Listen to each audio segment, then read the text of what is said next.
স্বাগত বন্ধুরা, মিনুর গপ্পসপ্পর চ্যানেলে তোমরা শুনছ রবীন্দ্রনাথের গল্পগুচ্ছের থেকে মধ্যবর্তিনী গল্পটি।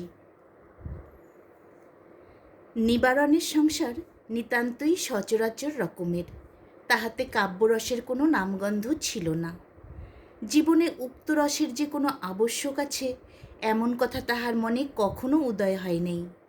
যেমন পরিচিত পুরাতন চটিজোড়াটার মধ্যে পা দুটো দিব্য নিশ্চিন্তভাবে প্রবেশ করে, এই পুরাতন পৃথিবীটার মধ্যে নিবারণ সেইরূপ আপনার চিরাভ্যস্ত স্থানটি অধিকার করিয়া থাকে।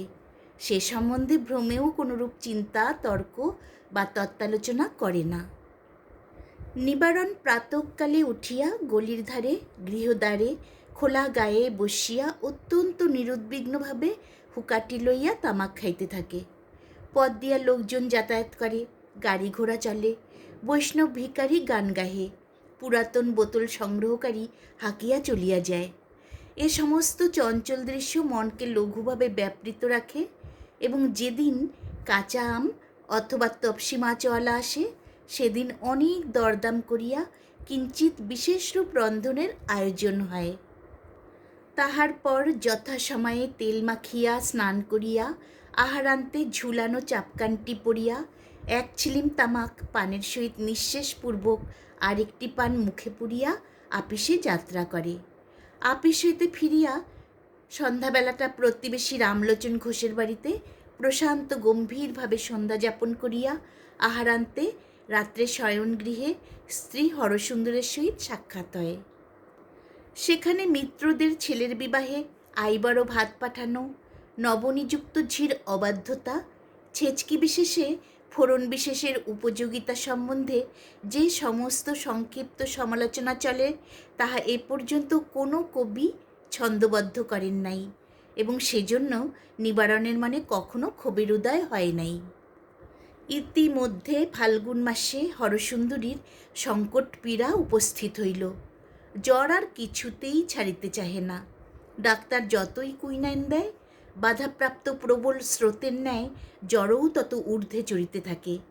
এমনই 20 দিন, 22 দিন, 40 দিন পর্যন্ত ব্যাধি চলিল। নিবারণের আপিস বন্ধ। রামলোচনের বৈকালিক সভায় বহুকাল আর সে যায় না। কি যে করে তাহার ঠিক নাই।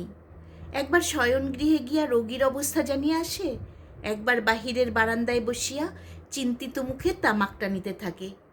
2 বেলা ডাক্তার বৈদ্য পরিবর্তন করে এবং যে যাহা বলে সেই ঔষধ পরীক্ষা করিয়া দেখিতে চাহে।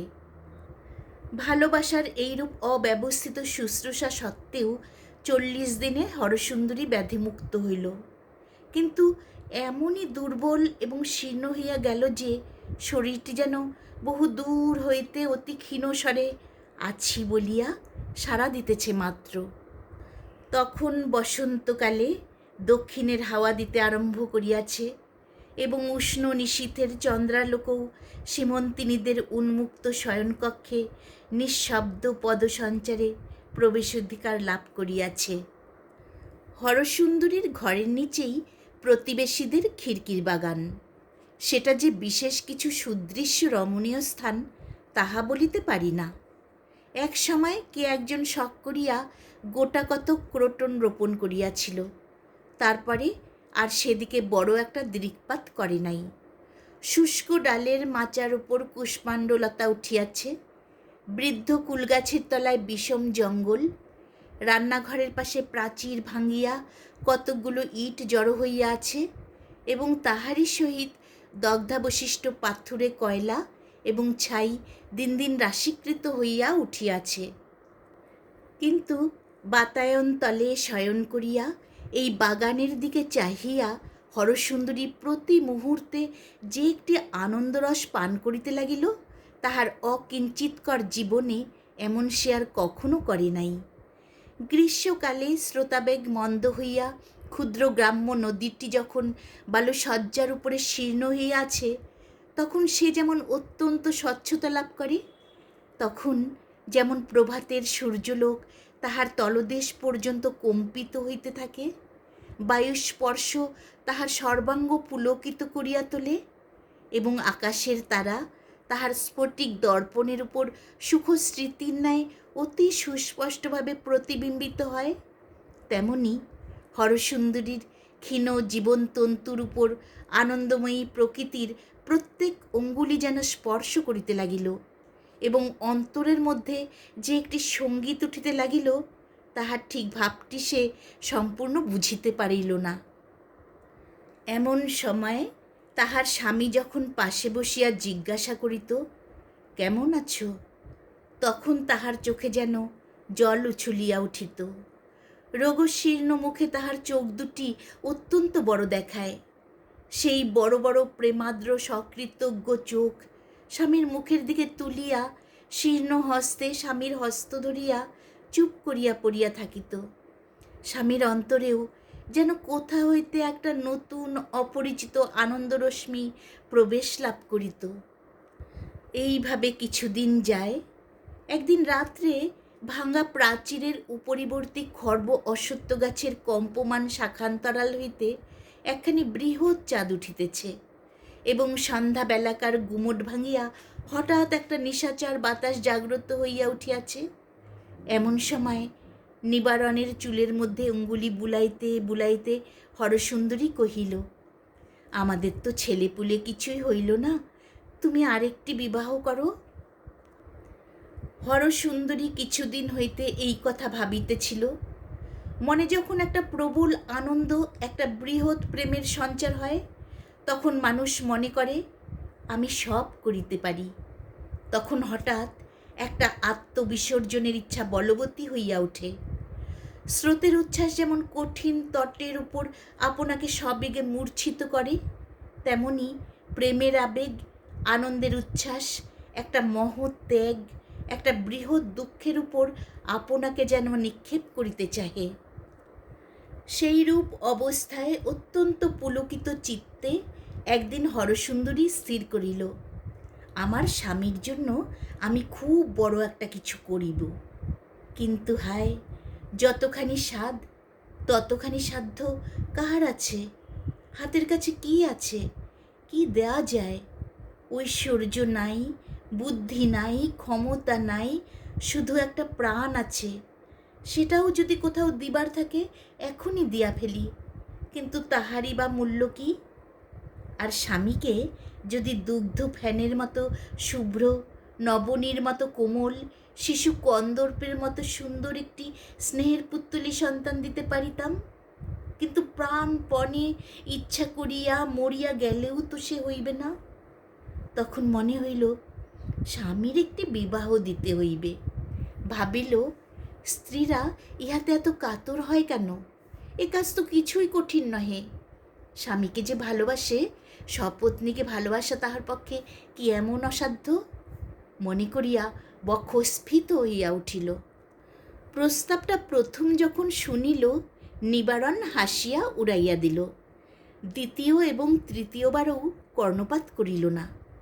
স্বামীর এই অসম্মতি, এই অনিচ্ছা দেখিয়া হরসুন্দরীর বিশ্বাস এবং সুখ যতই বাড়িয়া উঠিল, তাহার প্রতিজ্ঞাও ততই দৃঢ় হইতে লাগিল। এদিকে নিবারণ যত বারংবার এই অনুরোধ শুনিল, ততই ইহার অসম্ভাব্যতা তাহার মন হইতে দূর হইল, এবং গৃহদ্বারে বসিয়া তামাক খাইতে খাইতে সন্তান পরিবৃত গৃহের সুখময় চিত্র তাহার মনে উজ্জ্বল হইয়া উঠিতে লাগিল। একদিন নিজেই প্রসঙ্গ উত্থাপন করিয়া কহিল, বুড়া বয়সে একটি কচি খুকিকে বিবাহ করিয়া আমি মানুষ করিতে পারিব না। হরসুন্দরী কহিল, সেই জন্য তোমাকে ভাবিতে হইবে না, মানুষ করিবার ভার আমার উপর রহিল। বলিতে বলিতে এই সন্তানহীনা রমণীর মনে একটি কিশোর বয়স্কা সুকুমারী, লজ্জাশীলা, মাতৃকোর হইতে সদ্য বিচ্যুতা নববধূর মুখচ্ছবি উদয় হইল, এবং হৃদয়ে স্নেহে বিগলিত হইয়া গেল। নিবারণ কহিল, আমার অফিস আছে, কাজ আছে, তুমি আছো, কচি মেয়ের আবদার শুনিবার অবসর আমি পাইব না। হরসুন্দরী বার বার কহিল, তাহার জন্য কিছুমাত্র সময় নষ্ট করিতে হইবে না, এবং অবশেষে পরিহাস করিয়া কহিল, আচ্ছা গো, তখন দেখিব কোথায় বা তোমার কাজ থাকে, কোথায় বা আমি থাকি, আর কোথায় বা তুমি থাকো? নিবারণ সে কথার উত্তর মাত্র দেওয়া আবশ্যক মনে করিল না। শাস্তির স্বরূপ হরসুন্দরীর কপলে হাসিয়া তর্জনী আঘাত করিল। এই তো গেল ভূমিকা। একটি নোলক পরা অশ্রুভরা ছোটোখাটো মেয়ের সহিত নিবারণের বিবাহ হইল। তাহার নাম শৈলবালা। নিবারণ ভাবিল, নামটি বড় মিষ্ট এবং মুখখানিও বেশ ঢলো ঢলো। তাহার ভাবখানা, তাহার চেহারাখানি, তাহার চলাফেরা একটু বিশেষ মনোযোগ করিয়া চাহিয়া দেখিতে ইচ্ছা করে, কিন্তু সে আর কিছুতেই হইয়া ওঠে না। উল্টিয়া এমন ভাব দেখাইতে হয় যে ওই তো এক ফোঁটা মেয়ে, উহাকে লইয়া তো বিষম বিপদে পড়িলাম। কোনো মতে পাশ কাটাইয়া আমার বয়সোচিত কর্তব্যক্ষেত্রের মধ্যে গিয়া পড়িলে যেন পরিত্রাণ পাওয়া যায়। হরসুন্দরী নিবারণের এই বিষম বিপদগ্রস্ত ভাব দেখিয়া মনে মনে বড় আমোদ বোধ করিত। এক একদিন হাত চাপিয়া ধরিয়া বলিত, আহা, পালাও কোথায়, ওইটুকু মেয়ে, ও তো আর তোমাকে খাইয়া ফেলিবে না। নিবারণ দ্বিগুণ শশব্যস্ত ভাব ধারণ করিয়া বলিত, আরে রোসো রোসো, আমার একটু বিশেষ কাজ আছে, বলিয়া যেন পালাইবার পথ পাইত না। হরসুন্দরী হাসিয়া দ্বার আটক করিয়া বলিত, আজ ফাঁকি দিতে পারিবে না। অবশেষে নিবারণ নিতান্ত নিরুপায় হইয়া কাতরভাবে বসিয়া পড়িত। হরসুন্দরী তাহার কানের কাছে বলিত, আহা, পরের মেয়েকে ঘরে আনিয়া অমন হতশ্রদ্ধা করিতে নাই। এই বলিয়া শৈলবালাকে ধরিয়া নিবারণের বাম পাশে বসাইয়া দিত এবং জোর করিয়া ঘোমটা খুলিয়া ও চিবুক ধরিয়া তাহার আনত মুখ তুলিয়া নিবারণকে বলিত, আহা, কেমন চাঁদের মতো মুখখানি দেখো দেখি। কোনোদিন বা উভয়কে ঘরে বসাইয়া কাজ আছে বলিয়া উঠিয়া যাইত এবং বাহির হইতে ঝনাত করিয়া দরজা বন্ধ করিয়া দিত। নিবারণ নিশ্চয়ই জানিত দুটি কৌতূহলী চক্ষু কোনো না কোনো ছিদ্রে সংলগ্ন হইয়াছে। অতিশয় উদাসীনভাবে পাশ ফিরিয়া নিদ্রার উপক্রম করিত। শৈলবালা ঘোমটা টানিয়া গুটিসুটি মারিয়া মুখ ফিরাইয়া একটা কোণের মধ্যে মিলাইয়া থাকিত। অবশেষে হরসুন্দরী নিতান্ত না পারিয়া হাল ছাড়িয়া দিল, কিন্তু খুব বেশি দুঃখিত হইল না। হরসুন্দরী যখন হাল ছাড়িল, তখন স্বয়ং নিবারণ হাল ধরিল। এ বড় কৌতূহল, এ বড় রহস্য। এক টুকরা হীরক পাইলে তাহাকে নানাভাবে নানা দিকে ফিরাইয়া দেখিতে ইচ্ছা করে। আর এ একটি ক্ষুদ্র সুন্দর মানুষের মন, বড় অপূর্ব। ইহাকে কত রকম করিয়া স্পর্শ করিয়া, সোহাগ করিয়া, অন্তরাল হইতে, সম্মুখ হইতে, পার্শ্ব হইতে দেখিতে হয়। কখনো একবার কানের দুলে দোল দিয়া, কখনো ঘোমটা একটুখানি টানিয়া তুলিয়া, কখনো বিদ্যুতের মতো সহসা সচকিতে, কখনো নক্ষত্রের মতো দীর্ঘকাল এক দৃষ্টে নবনব সৌন্দর্যের সীমা আবিষ্কার করিতে হয়। ম্যাকমোরান কোম্পানির আপিসের হেডবাবু শ্রীযুক্ত নিবারণচন্দ্রের অদৃষ্টে এমন অভিজ্ঞতা ইতিপূর্বে হয় নাই। সে যখন প্রথম বিবাহ করিয়াছিল তখন বালক ছিল। যখন যৌবন লাভ করিল তখন স্ত্রী তাহার নিকট চিরপরিচিত, বিবাহিত জীবন চিরাভ্যস্ত। হরসুন্দরীকে অবশ্যই সে ভালোবাসিত, কিন্তু কখনোই তাহার মনে ক্রমে ক্রমে প্রেমের সচেতন সঞ্চার হয় নাই। একেবারে পাকা আম্রের মধ্যেই যে পতঙ্গ জন্মলাভ করে, তাহাকে কোনো কালে রস অন্বেষণ করিতে হয় নাই, অল্পে অল্পে রসাস্বাদ করিতে হয় নাই। তাহাকে একবার বসন্তকালের বিকশিত পুষ্পবনের মধ্যে ছাড়িয়া দেয়া হোক দেখি। বিকচন মুখ গোলাপের আধখোলা মুখটির কাছে ঘুরিয়া ঘুরিয়া তাহার কি আগ্রহ! একটুকু যে সৌরভ পায়, একটুকু যে মধুর আস্বাদ লাভ করে, তাহাতে তাহার কি নেশা! নিবারণ প্রথমটা কখনো বা একটা গাউন পরা কাচের পুতুল, কখনো বা এক শিশি এসেন্স, কখনো বা কিছু মিষ্টদ্রব্য কিনিয়া আনিয়া শৈলবালাকে গোপনে দিয়া যাইত। এমনি করিয়া একটুখানি ঘনিষ্ঠতার সূত্রপাত হয়। অবশেষে কখন একদিন হরসুন্দরী গৃহকার্যের অবকাশে আসিয়া দ্বারের ছিদ্র দিয়া দেখিল নিবারণ এবং শৈলবালা বসিয়া কড়ি লইয়া 10-25 খেলিতেছে। বুড়া বয়সের এই খেলা বটে। নিবারণ সকালে আহারাদি করিয়া যেন আপিসে বাহির হইল, কিন্তু আপিসে না গিয়া অন্তঃপুরে প্রবেশ করিয়াছে। এই প্রবঞ্চনার কি আবশ্যক ছিল? হঠাৎ একটা জ্বলন্ত বজ্রাশলাকা দিয়া কে যেন হরসুন্দরীর চোখ খুলিয়া দিল। সেই তীব্র তাপে চোখের জল বাষ্প হইয়া শুকাইয়া গেল।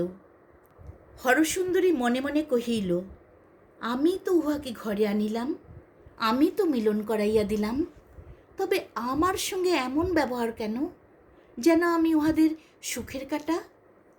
হরসুন্দরী শৈলবালাকে গৃহকার্য শিখাইত। একদিন নিবারণ মুখ ফুটিয়া বলিল, ছেলে মানুষ, উহাকে তুমি বড় বেশি পরিশ্রম করাইতেছ, উহার শরীর তেমন সবল নহে। বড় একটা তীব্র উত্তর হরসুন্দরীর মুখের কাছে আসিয়াছিল, কিন্তু কিছু বলিল না, চুপ করিয়া গেল। সেই অবধি বউকে কোনো গৃহকার্যে হাত দিতে দিত না। রাধাবাড়া, দেখাশোনা সমস্ত কাজ নিজে করিত। এমন হইল শৈলবালা আর নড়িয়া বসিতে পারে না।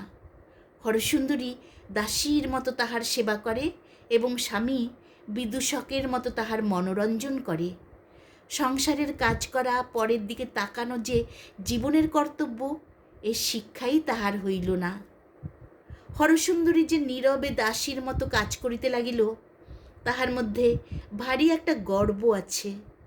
তাহার মধ্যে ন্যূনতা এবং দীনতা নাই। সে কহিল, তোমরা 2 শিশুতে মিলিয়া খেলা করো, সংসারের সমস্ত ভার আমি লইলাম। হায়, আজ কোথায় সে বল, যে বলে হরসুন্দরী মনে করিয়াছিল স্বামীর জন্য চিরজীবনকাল সে আপনার প্রেমের দাবির অর্ধেক অংশ অকাতরে ছাড়িয়া দিতে পারিবে।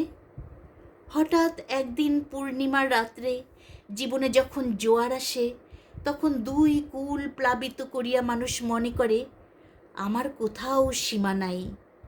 তখন যে একটা বৃহৎ প্রতিজ্ঞা করিয়া বসে, জীবনের সুদীর্ঘ ভাটার সময় সে প্রতিজ্ঞা রক্ষা করিতে তাহার সমস্ত প্রাণের টান পড়ে।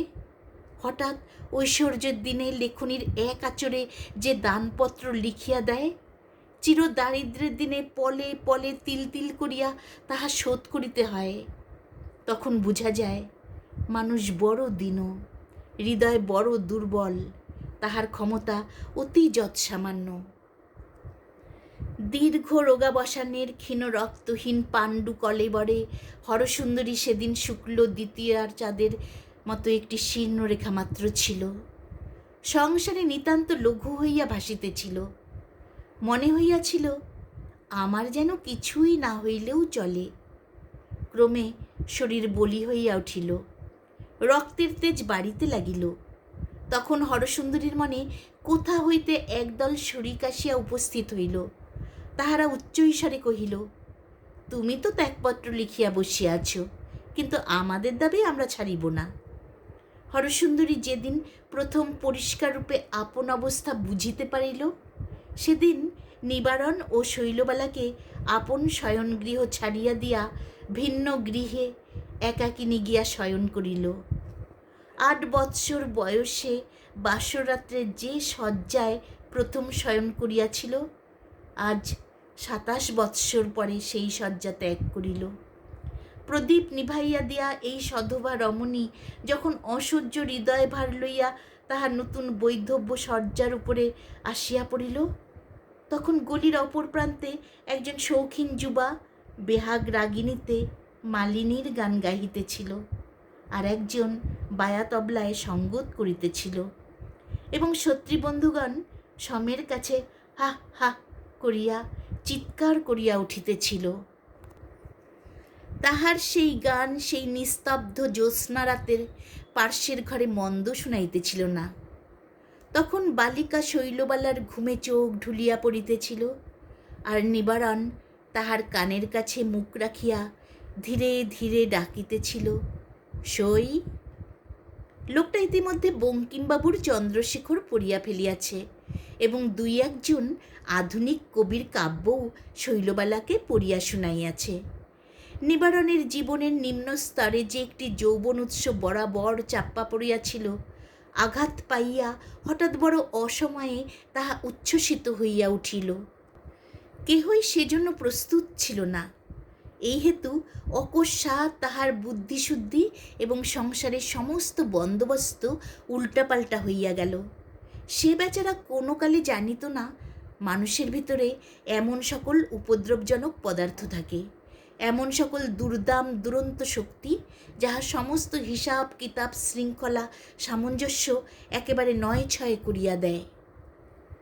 কেবল নিবারণ নহে, হরসুন্দরীও একটা নতুন বেদনার পরিচয় পাইল।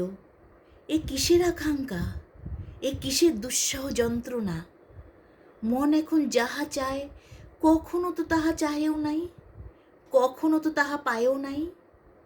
যখন ভদ্রভাবে নিবারণ নিয়মিত অফিসে যাইত, যখন নিদ্রার পূর্বে কিয়ৎকালের জন্য গয়লার হিসাব, দ্রব্যের মহার্ঘতা এবং লৌকিকতার কর্তব্য সম্বন্ধে আলোচনা চলিত, তখন তো এই অন্তর বিপ্লবের কোনো সূত্রপাত মাত্র ছিল না। ভালোবাসিত বটে, কিন্তু তাহার তো কোনো উজ্জ্বলতা, কোনো উত্তাপ ছিল না। সে ভালোবাসা অপ্রজ্বলিত ইন্ধনের মতো ছিল মাত্র। আজ তাহার মনে হইল জীবনের সফলতা হইতে যেন চিরকাল কে তাহাকে বঞ্চিত করিয়া আসিয়াছে। তাহার হৃদয় যেন চিরদিন উপবাসী হইয়া আছে। তাহার এই নারী জীবন বড়ই দারিদ্র্যে কাটিয়াছে। সে কেবল হাটবাজার, পান মশলা, তরিতরকারির ঝঞ্ঝাট লইয়াই ২৭টা অমূল্য বৎসর দাসীবৃত্তি করিয়া কাটাইল। আর আজ জীবনের মধ্যপথে আসিয়া দেখিল তাহারই শয়নকক্ষের পার্শ্বে এক গোপন মহামহৈশ্বর্য ভাণ্ডারের কুলুপ খুলিয়া একটি ক্ষুদ্র বালিকা একেবারে রাজরাজেশ্বরী হইয়া বসিল। নারী দাসী বটে, কিন্তু সেই সঙ্গে নারী রানীও বটে। কিন্তু ভাগাভাগি করিয়া একজন নারী হইল দাসী, আর একজন নারী হইল রানী। তাহাতে দাসীর গৌরব গেল, রানীর সুখ রহিল না। কারণ শৈলবালাও নারী জীবনের যথার্থ সুখের স্বাদ পাইল না। এত অবিশ্রাম আদর পাইল যে ভালোবাসিবার আর মুহূর্ত অবসর রহিল না। সমুদ্রের দিকে প্রবাহিত হইয়া সমুদ্রের মধ্যে আত্মবিসর্জন করিয়া বোধ করি নদীর একটি মহৎ চরিতার্থতা আছে। কিন্তু সমুদ্র যদি জোয়ারের টানে আকৃষ্ট হইয়া ক্রমাগতই নদীর উন্মুখীন হইয়া রহে, তবে নদী কেবল নিজের মধ্যেই নিজে স্ফীত হইতে থাকে। সংসার তাহার সমস্ত আদর সোহাগ লইয়া দিবা রাত্রি শৈলবালার দিকে অগ্রসর হইয়া রহিল। তাহাতে শৈলবালার আত্মাদর অতিশয় উত্তুঙ্গ হইয়া উঠিতে লাগিল। সংসারের প্রতি তাহার ভালোবাসা পড়িতে পাইল না। সে জানিল আমার জন্যই সমস্ত, এবং আমি কাহার জন্যও নহি। এ অবস্থায় যথেষ্ট অহংকার আছে, কিন্তু পরিতৃপ্তি কিছুই নাই। একদিন ঘনঘোর মেঘ করিয়া আসিয়াছে, এমনই অন্ধকার করিয়াছে যে ঘরের মধ্যে কাজকর্ম করা অসাধ্য। বাহিরে ঝুপঝুপ করিয়া বৃষ্টি হইতেছে।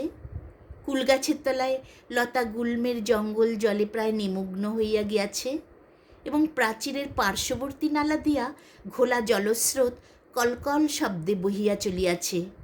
হরসুন্দরী আপনার নতুন শয়নগৃহের নির্জন অন্ধকারে জানালার কাছে চুপ করিয়া বসিয়া আছে। এমন সময় নিবারণ চোরের মতো ধীরে ধীরে দ্বারের কাছে প্রবেশ করিল। ফিরিয়া যাইবে কি অগ্রসর হইবে ভাবিয়া পাইল না। হরসুন্দরী তাহা লক্ষ্য করিল, কিন্তু একটি কথাও কহিল না।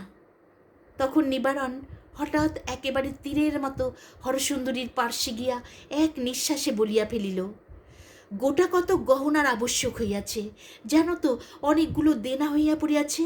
পাওনাদার বড়ই অপমান করিতেছে, কিছু বন্ধক রাখিতে হইবে, শীঘ্রই ছাড়াইয়া লইতে পারব। হরসুন্দরী কোনো উত্তর দিল না।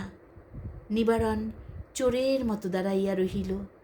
অবশেষে পুনশ্চ কহিল, তবে কি আজ হইবে না? হরসুন্দরী কহিল, না। ঘরে প্রবেশ করাও যেমন শক্ত, ঘর হইতে অবিলম্বে বাহির হওয়াও তেমনই কঠিন। নিবারণ একটু এদিকে ওদিকে চাহিয়া ইতস্তত করিয়া বলিল, তবে অন্যত্র চেষ্টা দেখিগে যাই বলিয়া প্রস্থান করিল। ঋণ কোথায় এবং কোথায় গহনা বন্ধক দিতে হইবে হরসুন্দরী তাহা সমস্তই বুঝিল। নববধূ পূর্বরাত্রে তাহার এই হতবুদ্ধি পোষা পুরুষটিকে অত্যন্ত ঝঙ্কার দিয়া বলিয়াছিল, দিদির সিন্দুক ভরা গহনা, আর আমি বুঝি একখানি পড়িতে পাই না। নিবারণ চলিয়া গেলে ধীরে ধীরে উঠিয়া লোহার সিন্দুক খুলিয়া একে একে সমস্ত গহনা বাহির করিল। শৈলবালাকে ডাকিয়া প্রথমে আপনার বিবাহের বেনারসি শাড়িখানি পরাইল, তাহার পর তাহার আপাদ মস্তক এক একখানি করিয়া গহনায় ভরিয়া দিল। ভালো করিয়া চুল বাঁধিয়া দিয়া প্রদীপ জ্বালিয়া দেখিল, বালিকার মুখখানি বড় সুমিষ্ট, একটি সদ্য পক্ক সুগন্ধ ফলের মতো নিটোল রসপূর্ণ। শৈলবালা যখন ঝমঝম শব্দ করিয়া চলিয়া গেল, সেই শব্দ বহুক্ষণ ধরিয়া হরসুন্দরীর শিরায় রক্তের মতো ঝিমঝিম করিয়া বাজিতে লাগিল। মনে মনে কহিল, আজ আর কি লইয়া তোতে আমাতে তুলনা হইবে, কিন্তু এক সময়ে আমারও তো ওই বয়স ছিল, আমিও তো অমনি যৌবনের শেষ রেখা পর্যন্ত ভরিয়া উঠিয়াছিলাম। তবে আমাকে সে কথা কেহ জানাই নাই কেন? কখন সেদিন আসিল এবং কখন সেদিন গেল তাহা একবার সংবাদও পাইলাম না। কিন্তু কি গর্বে কি গৌরবে তরঙ্গ তুলিয়াই শৈলবালা চলিয়াছে। হরসুন্দরী যখন কেবলমাত্র ঘরকন্যাই জানিত, তখন এই গহনাগুলি তাহার কাছে কত দামি ছিল। তখন কি নির্বোধের মতো এ সমস্ত এমন করিয়া এক মুহূর্তে হাতছাড়া করিতে পারিত। এখন ঘরকন্যা ছাড়া আর একটা বড় কিসের পরিচয় পাইয়াছে। এখন গহনার দাম, ভবিষ্যতের হিসাব সমস্ত তুচ্ছ হইয়া গিয়াছে। আর শৈলবালা সোনা মানিক ঝকমক করিয়া শয়নগৃহে চলিয়া গেল। একবার মুহূর্তের তরেও ভাবিল না হরসুন্দরী তাহাকে কতখানি দিল। সে জানিল, চতুর্দিক হইতে সমস্ত সেবা, সমস্ত সম্পদ, সমস্ত সৌভাগ্য স্বাভাবিক নিয়মে তাহার মধ্যে আসিয়া পরিসমাপ্ত হইবে, কারণ সে হইল শৈলবালা, সে হইল সই। একজন লোক স্বপ্নাবস্থায় নির্ভীকভাবে অত্যন্ত সংকটের পথ দিয়া চলিয়া যায়, মুহূর্ত মাত্র চিন্তা করে না। অনেক জাগ্রত মানুষেরও তেমনি চির স্বপ্নাবস্থা উপস্থিত হয়, কিছু মাত্র জ্ঞান থাকে না। বিপদের সংকীর্ণ পথ দিয়া নিশ্চিন্ত মনে অগ্রসর হইতে থাকে, অবশেষে নিদারুণ সর্বনাশের মধ্যে গিয়া জাগ্রত হইয়াও উঠে। আমাদের ম্যাকমোরান কোম্পানির হেডবাবুটিরও সেই দশা। শৈলবালা তাহার জীবনের মাঝখানে একটা প্রবল আবর্তের মতো ঘুরিতে লাগিল এবং বহু দূর হইতে বিবিধ মহার্ঘ পদার্থ আকৃষ্ট হইয়া তাহার মধ্যে বিলুপ্ত হইতে লাগিল। কেবল যে নিবারণের মনুষ্যত্ব এবং মাসিক বেতন, হরসুন্দরীর সুখ সৌভাগ্য এবং বসনভূষণ তাহা নহে, সঙ্গে সঙ্গে ম্যাকমোরান কোম্পানির ক্যাশ তহবিলেও গোপনে টান পড়িল। তাহার মধ্য হইতেও দুটা একটা করিয়া তোরা অদৃশ্য হইতে লাগিল। নিবারণ স্থির করিত, আগামী মাসের বেতন হইতে আস্তে আস্তে শোধ করিয়া রাখিব। কিন্তু আগামী মাসের বেতনটি হাতে আসিবা মাত্র সেই আবর্ত হইতে টান পড়ে এবং শেষ দুয়ানাটি পর্যন্ত চকিতের মতো চিকমিক করিয়া বিদ্যুৎ বেগে অন্তর্হিত হয়। শেষে একদিন ধরা পড়িল, পুরুষানুক্রমে চাকুরি, সাহেব বড় ভালোবাসে, তহবিল পূরণ করিয়া দিবার জন্য 2 দিন মাত্র সময় দিল। কেমন করিয়া সে ক্রমে ক্রমে 2500 টাকার তহবিল ভাঙ্গিয়াছে তাহা নিবারণ নিজেই বুঝিতে পারিল না। একেবারে পাগলের মতো হইয়া হরসুন্দরীর কাছে গেল এবং বলিল, সর্বনাশ হইয়াছে। হরসুন্দরী সমস্ত শুনিয়া একেবারে পাংশুবর্ণ হইয়া গেল। নিবারণ কহিল, শীঘ্র গহনাগুলি বাহির করো। হরসুন্দরী কহিল, সে তো আমি সমস্ত ছোট বউকে দিয়াছি। নিবারণ নিতান্ত শিশুর মতো অধীর হইয়া বলিতে লাগিল, কেন দিলে ছোট বউকে? কেন দিলে? কে তোমাকে দিতে বলিল? হরসুন্দরী তাহার প্রকৃত উত্তর না দিয়া কহিল, তাহাতে ক্ষতি কি হইয়াছে? সে তো আর জলে পড়ে নাই। ভীরু নিবারণ কাতর স্বরে কহিল, তবে যদি তুমি কোনো ছুতা করিয়া তাহার কাছ হইতে বাহির করিতে পারো, কিন্তু আমার মাথা খাও, বলিও না যে আমি চাহিতেছি কিংবা কি জন্য চাহিতেছি। তখন হরসুন্দরী মর্মান্তিক বিরক্তি ও ঘৃণাভরে বলিয়া উঠিল, এই কি তোমার ছলছুতা করিবার সোহাগ দেখাইবার সময়? চলো, বলিয়া স্বামীকে লইয়া ছোট বউয়ের ঘরে প্রবেশ করিল। ছোট বউ কিছু বুঝিল না। সে সকল কথাতেই বলিল, সে আমি কি জানি। সংসারের কোনো চিন্তা যে তাহাকে কখনো ভাবিতে হইবে এমন কথা কি তাহার সহিত ছিল? সকলে আপনার ভাবনা ভাবিবে এবং সকলে মিলিয়া শৈলবালার আরাম চিন্তা করিবে। অকস্মাৎ ইহার ব্যতিক্রম হয়, এ কি ভয়ানক অন্যায়! তখন নিবারণ শৈলবালার পায়ে ধরিয়া কাঁদিয়া পড়িল। শৈলবালা কেবলই বলিল, সে আমি জানি না, আমার জিনিস আমি কেন দেব? নিবারণ দেখিল ওই দুর্বল ক্ষুদ্র সুন্দর সুকুমারী বালিকাটি লোহার সিন্দুকের অপেক্ষাও কঠিন। হরসুন্দরী সংকটের সময় স্বামীর এই দুর্বলতা দেখিয়া ঘৃণায় জর্জরিত হইয়া উঠিল। শৈলবালার চাবি বলপূর্বক কাড়িয়া লইতে গেল। শৈলবালা তৎক্ষণাৎ চাবির গোছা প্রাচীর লঙ্ঘন করিয়া পুষ্করিণীর মধ্যে ফেলিয়া দিল। হরসুন্দরী হতবুদ্ধি স্বামীকে কহিল, তালা ভাঙিয়া ফেলো না। শৈলবালা প্রশান্ত মুখে বলিল, তাহা হইলে আমি গলায় দড়ি দিয়া মরিব। নিবারণ কহিল, আমি আর একটা চেষ্টা দেখিতেছি, বলিয়া এলোথেলো বেশে বাহির হইয়া গেল। নিবারণ 2 ঘণ্টার মধ্যেই পৈতৃক বাড়ি 2500 টাকায় বিক্রয় করিয়া আসিল। বহু কষ্টে হাতে বেড়িটা বাঁচিল, কিন্তু চাকরি গেল। স্থাবর জঙ্গমের মধ্যে রহিল কেবল 2টি মাত্র স্ত্রী। তাহার মধ্যে ক্লেশকাতর বালিকাটি গর্ভবতী হইয়া নিতান্ত স্থাবর হইয়াই পড়িল। গলির মধ্যে একটি ছোট স্যাঁতসেঁতে বাড়িতে এই ক্ষুদ্র পরিবার আশ্রয় গ্রহণ করিল। ছোট বউয়ের অসন্তোষ এবং অসুখের আর শেষ নাই। সে কিছুতেই বুঝিতে চায় না, তাহার স্বামীর ক্ষমতা নাই। ক্ষমতা নাই যদি তো বিবাহ করিল কেন? উপরের তলায় কেবল 2টি মাত্র ঘর। একটি ঘরে নিবারণ ও শৈলবালার শয়নগৃহ, আর একটি ঘরে হরসুন্দরী থাকে। শৈলবালা খুঁতখুত করিয়া বলে, আমি দিনরাত্রি সবার ঘরে কাটাইতে পারিব না। নিবারণ মিথ্যা আশ্বাস দিয়া বলিত, আমি আর একটা ভালো বাড়ির সন্ধানে আছি, শীঘ্র বাড়ি বদল করিব। শৈলবালা বলিত, কেন, ওই তো পাশে আর একটা ঘর আছে। শৈলবালা তাহার পূর্ব প্রতিবেশিনীদের দিকে কখনো মুখ তুলিয়া চাহে নাই। নিবারণের বর্তমান দুরবস্থায় ব্যথিত হইয়া তাহারা একদিন দেখা করিতে আসিল। শৈলবালা ঘরে খিল দিয়া বসিয়া রহিল, কিছুতেই দ্বার খুলিল না। তাহারা চলিয়া গেলে রাগিয়া কাঁদিয়া উপবাসী থাকিয়া হিস্টেরিয়া করিয়া পাড়া মাথায় করিল। এমন তার উৎপাত প্রায় ঘটিতে লাগিল। অবশেষে শৈলবালার শারীরিক সংকটের অবস্থায় গুরুতর পীড়া হইল, এমনকি গর্ভপাত হইবার উপক্রম হইল। নিবারণ হরসুন্দরীর 2 হাত ধরিয়া বলিল, তুমি শৈলকে বাঁচাও। হরসুন্দরী দিন নাই রাত্রি নাই শৈলবালার সেবা করিতে লাগিল। তিলমাত্র ত্রুটি হইলে শৈল তাকে দুর্বাক্য বলিত, সে একটিমাত্র উত্তর করিত না। শৈল কিছুতেই সাগু খাইতে চাহিত না, বাটি শুদ্ধ ছুঁড়িয়া ফেলিত। জ্বরের সময় কাঁচা আমের অম্বল দিয়া ভাত খাইতে চাহিত। না পাইলে রাগিয়া কাঁদিয়া অনর্থপাত করিত।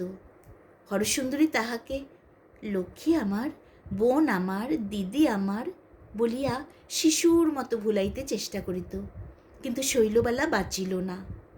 সংসারের সমস্ত সোহাগ আদর লইয়া পরম অসুখ ও অসন্তোষে বালিকার ক্ষুদ্র অসম্পূর্ণ ব্যর্থ জীবন অকালে নষ্ট হইয়া গেল। নিবারণের প্রথমে খুব একটা আঘাত লাগিল, পরক্ষণেই দেখিল তাহার একটা মস্ত বাঁধন ছিঁড়িয়া গিয়াছে। শোকের মধ্যেও হঠাৎ তাহার একটা মুক্তির আনন্দ বোধ হইল। হঠাৎ মনে হইল এতদিন তাহার বুকের উপর একটা দুঃস্বপ্ন চাপিয়াছিল, চৈতন্য হইয়া মুহূর্তের মধ্যে জীবন নিরতিশয় লঘু হইয়া গেল। মাধবীলতাটির মতো এই যে কোমল জীবন পাশ ছিঁড়িয়া গেল, এই কি তাহার আদরের শৈলবালা? হঠাৎ নিঃশ্বাসটা নিয়া দেখিল, না, সে তাহার উদ্বন্ধন রজ্জু। আর তাহার চিরজীবনের সঙ্গিনী হরসুন্দরী দেখিল, সেই তো তাহার সমস্ত সংসার একাকিনী অধিকার করিয়া তাহার জীবনের সমস্ত সুখ দুঃখের স্মৃতি মন্দিরের মাঝখানে বসিয়া আছে। কিন্তু তবু মধ্যে একটা বিচ্ছেদ, ঠিক যেন একটি ক্ষুদ্র উজ্জ্বল সুন্দর নিষ্ঠুর ছুরি আসিয়া একটি হৃৎপিণ্ডের দক্ষিণ এবং বামাংশের মাঝখানে বেদনাপূর্ণ বিদারণ রেখা টানিয়া দিয়া গেছে। একদিন গভীর রাত্রে সমস্ত শহর যখন নিদ্রিত, নিবারণ ধীরে ধীরে হরসুন্দরীর নিভৃত শয়নকক্ষে প্রবেশ করিল। নীরবে সেই পুরাতন নিয়ম মতো সেই পুরাতন শয্যায় দক্ষিণ অংশ গ্রহণ করিয়া শয়ন করিল। কিন্তু এবার তাহার সেই চির অধিকারের মধ্যে চোরের মতো প্রবেশ করিল। হরসুন্দরীও একটি কথা বলিল না, নিবারণও একটি কথা বলিল না। উহারা পূর্বে যেরূপ পাশাপাশি শয়ন করিত, এখনও সেইরূপ পাশাপাশি শুইল, কিন্তু ঠিক মাঝখানে একটি মৃত বালিকা শুইয়া রহিল। তাহাকে কেহ লঙ্ঘন করিতে পারিল না।